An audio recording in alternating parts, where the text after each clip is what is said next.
Gjatë ditëve të fundit, kanë qarkulluar masivisht informacione se sulmuesi i Shqipërisë, Arber Hoxha, do të kalonte nga Dinamo Zagreb te Widzew Łódź.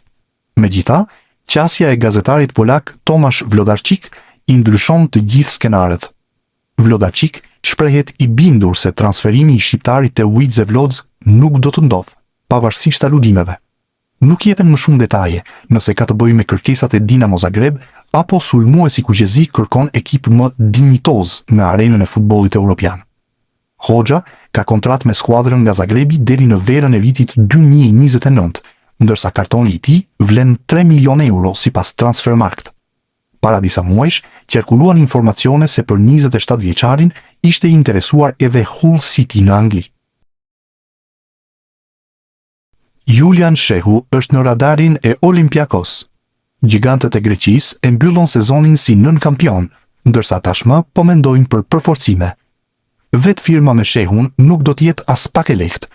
Kontrata me Widzew Łódź deri në vitin 2028 bën që klubi polak të mos nxitohet. 27 vjeçari ndërkohë u bë risi te kombëtarja në vitin 2025.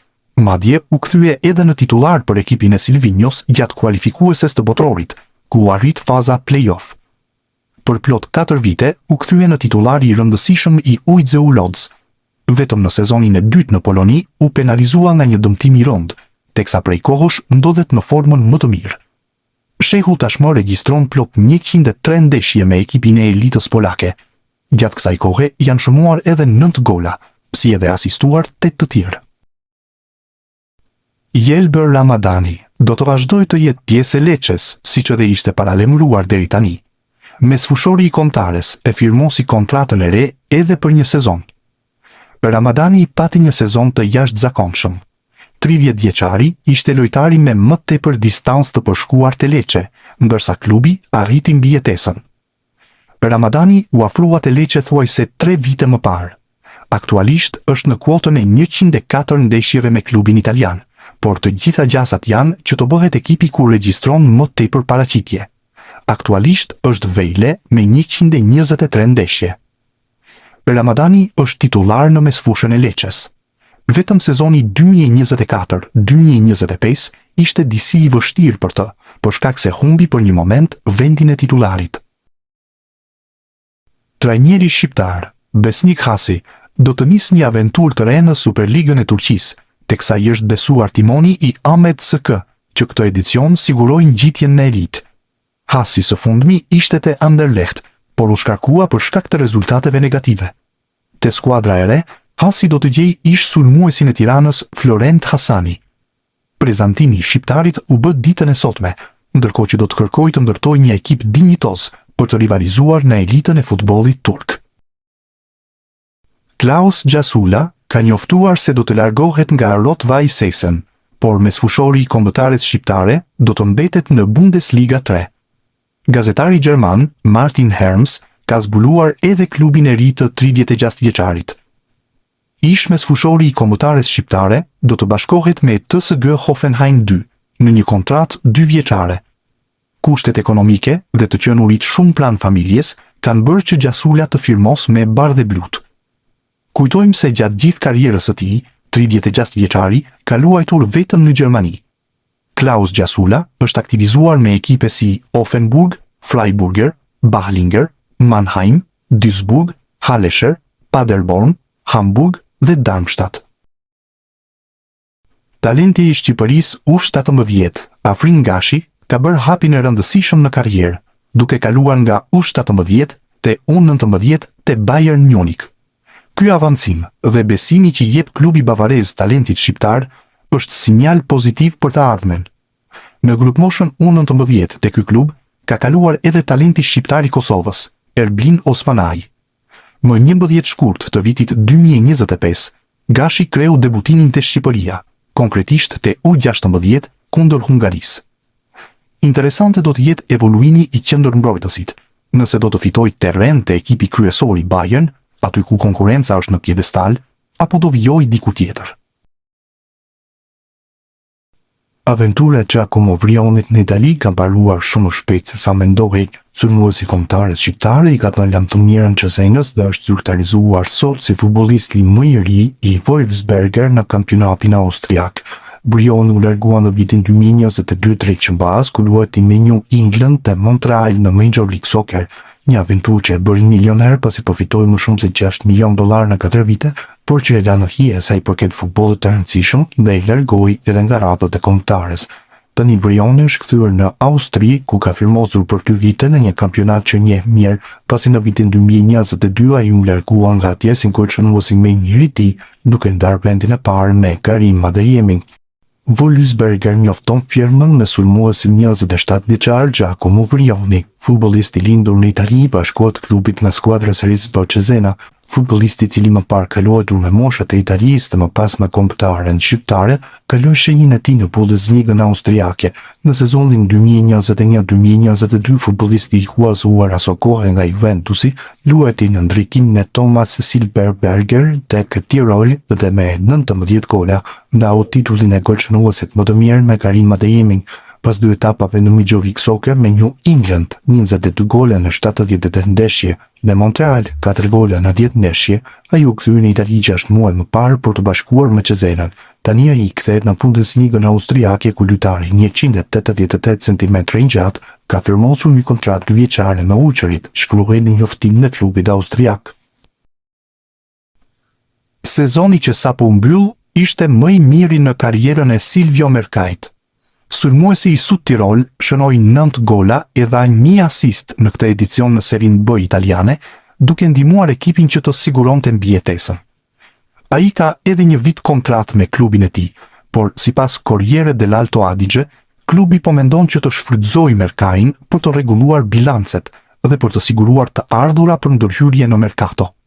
Ndaj parashikohet që ai të shitet në merkaton e verës.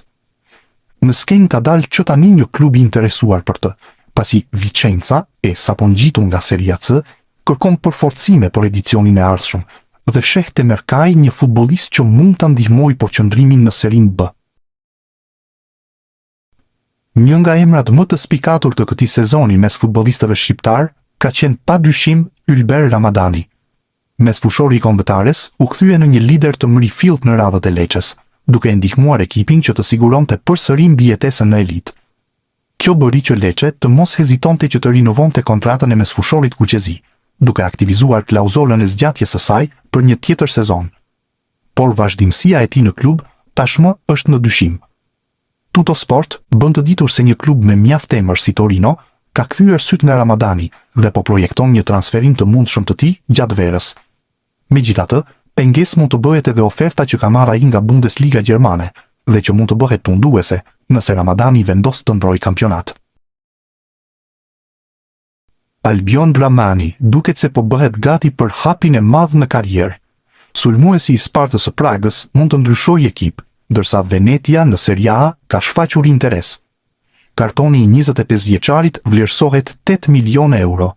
Vetë Sparta ndërkohë pagoi 5 milion euro për ta transferuar nga Rapidi 2 vite më parë. Ramani vendosi rekord transferimit e Ballkani, kur trajner ishte Ilir Daja. Nga largimi i tij në vitin 2023 janë përfituar 1.35 milion euro. 25 vjeçari rezulton të jetë një nga talentet më me emër që Superliga e Kosovës prodhoi në vitet e fundit. Tashmë duket se është gati për eksperiencën e radhës. E ardhmja e Mirlind Dakut vazhdon të jetë një nga temat më të diskutuara në futbollin rus. Sulmuesi i kombëtares shqiptare, i cili spikati si një nga lojtarët më të rëndësishëm të Rubin Kazan gjatë sezonit të fundit, raportohet se ka zgjuar interesimin e Lokomotiv Moskës. Sipas mediave ruse, drejtuesit e klubit nga kryeqyteti e konsiderojnë Dakun si një nga alternativat kryesore për të përforcuar repartin ofensiv gjatë merkatos së verës. Lokomotivi po përgatitet për ndryshime në skuadër dhe emri i sulmuesit kuqezi shihet si një zëvendësim ideal në rast të largimit të Dmitri Vorobjov. Megjithatë, një transferim i mundshëm mbetet i lidhur me zhvillimet që pritet të ndodhin në merkato.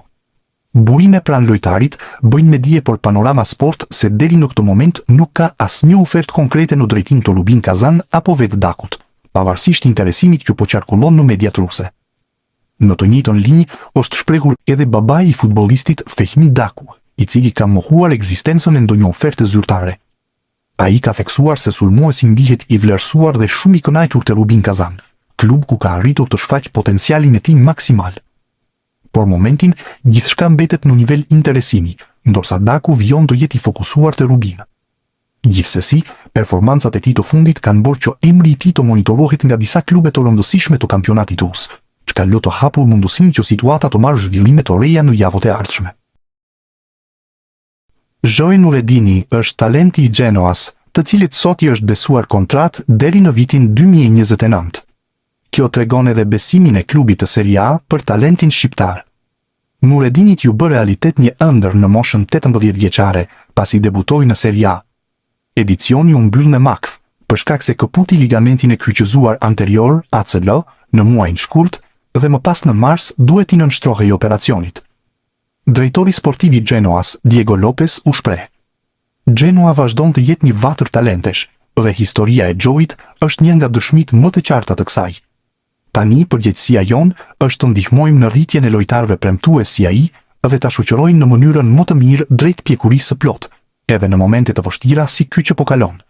Jemi të bindur se do të dalë prej kësaj periudhe edhe më i fortë se më parë. Por firmën në kontratë reagoi edhe Nureddini. Ka qenë padyshim një vit i veçantë për mua, me debutimin në Serie A dhe më pas me dëmtimin e ligamentit. Kjo zgjatje kontrate më jep motivim dhe përgjegjësi, si edhe më transmeton besimin e madh të klubit, i cili nuk më ka munguar kurrë me mbështetjen e tij.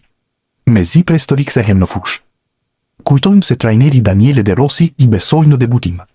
Lojtarit të kombëtares U19, ndërkohë do t'i duhen edhe disa muaj për t'u rikuperuar.